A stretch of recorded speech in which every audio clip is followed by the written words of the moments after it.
All right, here we go. So, for heavy metal restorations, I thought what I would do is give you guys a little tour of the shop, what's inside here, and we'll go from there. So, let's get started.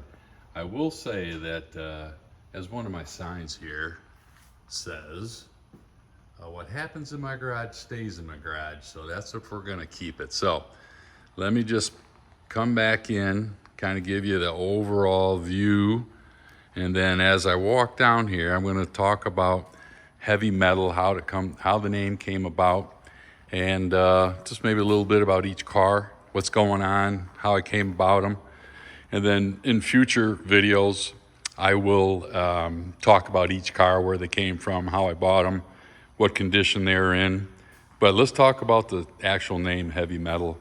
When I was a kid, my dad would always see a big old Cadillac, maybe like this 71 Eldorado, or maybe, how about a 76 GMC High Sierra crew cab dually.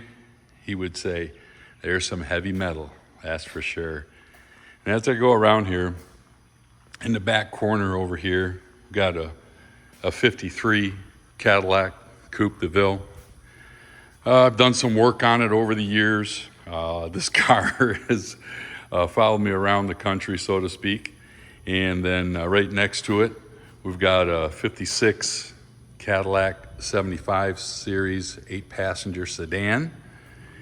And next to that is a Continental Mark II. Looking pretty dapper today. And as we move forward, I got to show you these because you might get a kick out of this.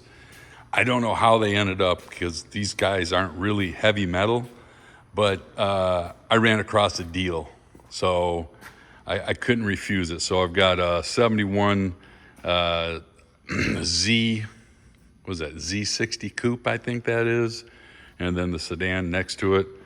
And lo and behold, how about an old mini trail bike? I had that when I was a kid. And underneath the cover there, I got a Bultaco, a Trials, and then just a Honda dirt bike that my daughters used to ride. And again, there's the 71 Eldorado, Brittany Blue. We got a 63 Lincoln Continental 4-door sedan. That's the one I'm working on right now, kind of as an in-between project. So it's painted, interior's done, looking sweet. And then we've got a 67 Fleetwood Brougham. And I don't know if you can catch that front license plate in there. Kind of get a chuckle about that, the old Godfather. And, oh, geez, you know what? I'm going to turn around in a minute here, but just to give you an idea. When I was a kid, these all have stories, but when I was a kid, my mom and dad had a 65 Fleetwood Brougham.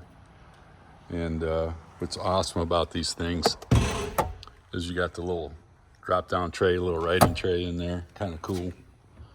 Reminded me when I was traveling in the back seat of one of these things.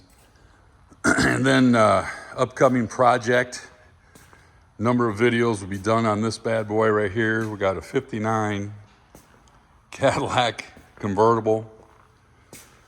It's kind of had a rough life, you know. But as I kind of walk around here, kind of show you this thing, needs a little help.